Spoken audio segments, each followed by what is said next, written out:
Hi everyone, my name is Jasmine, and the title of my capstone is Exploring the Gifts of Community Gardening Environmentally, Economically, and Socially. So, as we all had the pleasure of experiencing COVID, we all experienced the constant fight in looking for food, whether it be looking for food on empty shelves in grocery stores or even the struggle of buying food due to the lack of income we had.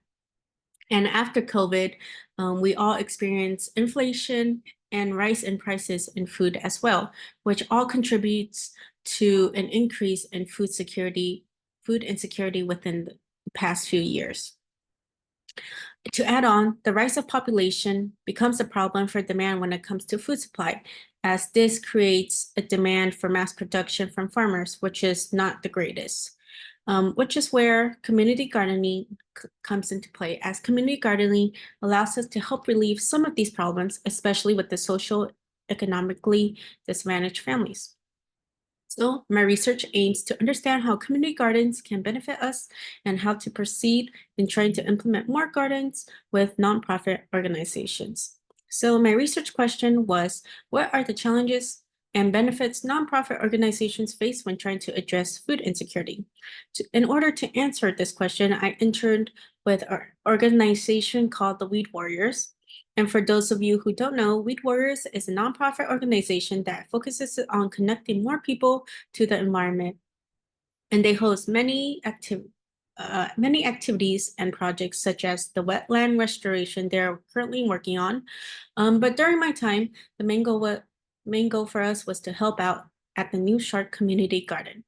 Here, I was able to get firsthand experience of what it's like to volunteer at a community garden.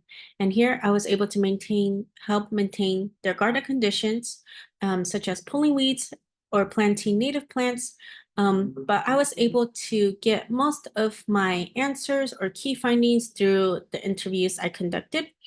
I interviewed 4 members that included 3 staff and 1 volunteer. And the questions were based off their own personal experience in working in this garden. And in regards to my key findings, I separated 2 columns, both the pros and cons that they were experiencing. So the first thing is community engagement. This garden had brought neighbors who have never engaged with each other before to socialize and meet each other at the garden, which is one form of community engagement. Further, this garden allowed people to share the cultural aspect as people got curious about what their neighbor was planting as well, which kind of ties into my second bullet, the point where spreading education, the point of spreading education and resources. So they were not only able to spread cultural awareness, but this garden offered free educational lessons on gardening.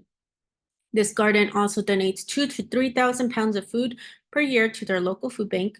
And in situations such as COVID, and in the idea of spreading education and resources, this garden was able to provide a safe green space for people to come, as well as provide educational lessons on gardening for those who were worried about their food security from experiencing empty grocery shelves during COVID. And in regards to struggles that they had, lack of funding was one of it. One of the staffs mentioned that it was a struggle to get staff funding and it was not sustainable to keep doing it. Also, if wanting to expand and provide more educational classes, more funding would be needed as well. Further, the lack of volunteers becomes a problem as well. Though they do have a few volunteers at every event, one of the staff mentions that the constant flow of volunteers is the real problem, but this is due to volunteers having their own busy lives. Lastly, to one of the staff, there is the problem of security, as theft is currently the top struggle for them, which also can come into play of the lack of funding, as if they had more funding, they will be able to implement more security procedures for this garden.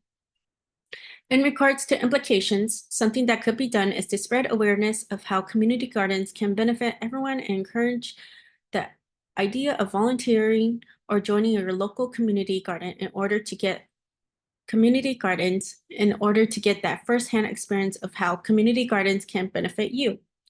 Also, organizations need to work with local governments, working with local governments could help implement more community gardens to places that are needed and could really benefit, um, where we can see in Figure 2 in Column 1 that an international district, an area of low income in Seattle, there are very few patches compared to an area like Capitol Hill, where there's a huge amount of pea patches.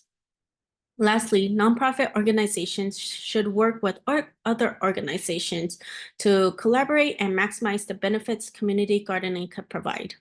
One example would be telling volunteers about the other organization's program. This could introduce people to this organization, making it more popular, as well as increase their volunteer base as well. It can also help build connections in the long run, which is really important when running as a nonprofit organization. Lastly, for my acknowledgements, I want to thank my site supervisor, Grace Stiller, my faculty advisor, Yan Chu Wong, and my friends and family. Thanks for listening.